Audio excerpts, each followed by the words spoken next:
মানুষ মোটিভেশন খোঁজে সফলতার জন্য, কিন্তু সফল হয় ডিসিপ্লিন দিয়ে। আপনি কি মোটিভেশন আসলে কাজ শুরু করেন, আর না আসলে বসে থাকেন? তাহলে একটা কথা আপনার জন্য শুনুন, আপনি কখনো কনসিস্টেন্ট হবেন না, কারণ সাকসেস কখনোই মোটিভেশন থেকে আসে না। সাকসেস আসে ডিসিপ্লিন থেকে। আপনি ইন্সপায়ার্ড হন, ভিডিও দেখেন, প্ল্যান বানান, কিন্তু 2-3 দিন পর সব থেমে যায়, কারণ তখন মোটিভেশন চলে যায়, কাজও বন্ধ হয়ে যায়।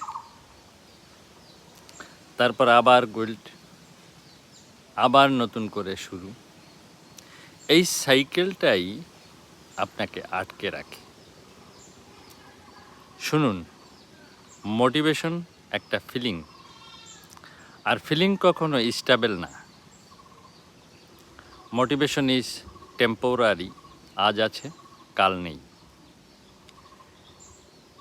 ডিসিপ্লিন ইজ সিস্টেম, আপনি মুড ছাড়াই কাজ করতে পারবেন যদি আপনার ডিসিপ্লিন থাকে। মোটিভেশন ওয়েটস, আপনি ভালো লাগলে কাজ করেন, না লাগলে করেন না।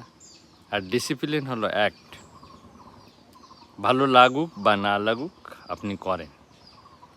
মানে মোটিভেশন আপনাকে শুরু করায়, আর ডিসিপ্লিন আপনাকে শেষ পর্যন্ত ধরে নিয়ে যায়।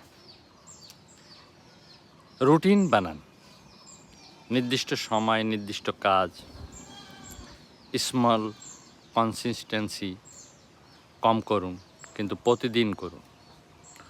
নো এক্সকিউজ রুল, মুড না থাকলেও মিনিমাম করুন। ট্র্যাক ইউর প্রোগ্রেস, নিজেকে ইমপ্রুভমেন্ট, মানে নিজের ইমপ্রুভমেন্ট নিজে দেখুন। মনে রাখবেন, মোটিভেশন আপনাকে পুশ করে, কিন্তু ডিসিপ্লিন আপনাকে চেঞ্জ করে। যেদিন আপনি মোটিভেশনের অপেক্ষা বন্ধ করবেন, সেদিনই আপনি নিজের লাইফ কন্ট্রোল করতে শুরু করতে পারবেন। তো এই ছিল এই মোটিভেশন এবং ডিসিপ্লিন সংক্রান্ত তথ্য। ভালো লাগলে সকলকে শেয়ার করে জানিয়ে দিন, আর সাবস্ক্রাইব